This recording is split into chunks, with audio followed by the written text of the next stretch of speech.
The recent Nintendo Direct was filled with games on their way to the Nintendo Switch, and among them was Sonic Forces.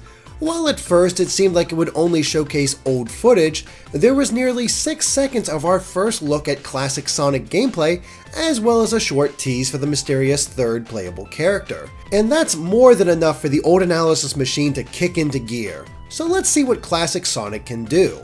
The gameplay takes place in Green Hill Zone, returning yet again in a Sonic game. However, it's not quite the same as we last saw it in Sonic Generations. While it still has the checkerboard side, sunflowers growing, and totems placed all over, including a particularly big one, the biggest change is the complete lack of water. Instead, it's all been replaced by flowing sand, which begs 2 questions.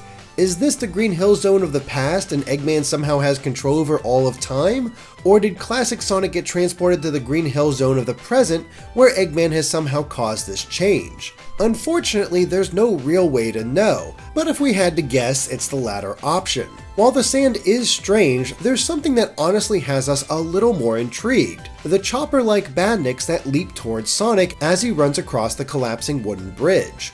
Now, we say chopper, but there are differences that could make it a brand new robot. For one, it lacks the pupils of the most modern chopper we've seen, which is from Sonic Lost World. Instead, it has solid yellow eyes. But even that is weird. Upon closer inspection, we can see that it has a black tail and what may be some kind of cannon protruding from its mouth. The white dots at least make it seem like the Badnik has teeth surrounding this protrusion. Now, we made note in the last analysis that all of the enemies had glowing red eyes, but this one doesn't, at least not at first glance, because we can see a glowing red dot on its tail, and this black end of its tail doesn't seem to be a natural continuation of the upper portion. Instead, it's more like the skeletal structure of the fish, almost as if the chopper-like top was just a loose piece of rubber draped over the frame. We're confident that there's definitely something different with the enemies this time around. What it could all mean, though, is what we're not sure of. Once again, we have to wonder if Eggman really is control of all this, despite Sega's story summary. Moving on, the rest of the stage shows Sonic in action, where he's launched by a hidden spring to continue on his way. But the animation for this has changed since Generations, with it mirroring Sonic's aerial spin from Sonic CD as well as Sonic Mania. And of course, Sonic uses a speed booster to make his way through a loop. But above that, we can see 4 ring monitors along with a red star ring. And on the left side is the platform that's likely used to reach the top, which again indicates that multiple paths will be available in the level. However, as of right now, it doesn't seem like Sonic will be able to run on multiple planes in this level. There's nothing in the foreground or background that hints at him being able to travel there instead of where he's currently at. It's not that surprising, but we thought we'd take a look for it. And that's really all there is to it when it comes to classic Sonic gameplay. However, we were given a hint to the identity of the third playable character in Sonic Forces. His silhouette can be seen against the backdrop of destruction, so naturally we wanted to try to identify him if possible.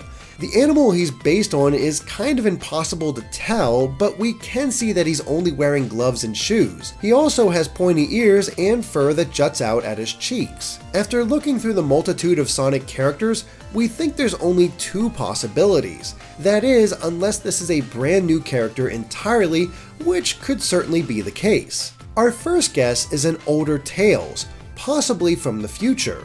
After all, classic Sonic is coming back from the past. This character is wearing similar shoes and gloves, but it's not exact. He's missing the 3 tufts of hair on Tails' forehead, though they may be hidden. The fur at his cheeks is also different, but more damning is the fact that we can't see his twin tails. Now, it might be possible that they're hidden in the smoke, but we can't find them even after messing with the contrast. So unless they're purposefully hiding them or the story got really dark and Tails lost his namesake, we don't think he'll be this character. The other option is Antoine from the Archie comics. Now, granted, it's very rare for the Archie characters to appear in Sonic games. The only time it really happened was during the bonus game in Sonic Spinball. But for argument's sake, if they do merge the universes, it could be him. His redesign has the pointy ears, somewhat similar cheek fur, and the gloves and shoes. However, we do run into trouble almost immediately because Antoine wears boots, and these are certainly not boots. He's also missing his trademark belts and sword, and we can't see his hair on top of his head. So unless Sonic Team gave him another redesign, it doesn't appear to be him either. It really keeps this new character a mystery. Redesigns happen all the time, so it could still be one of these two or a completely new character. We really don't know, but the possibilities are fun. Either way, we can look forward to more information on Sonic Forces as E3 approaches. We've only had the smallest of tastes so far, making it hard to judge, but we still have hope for the quality of this game. Of course, if we missed anything, let us know in the comments. If you liked this video, be sure to subscribe to keep up with everything we do. Thanks for watching, and make sure to stay tuned to GameXplain for more on Sonic and other things gaming.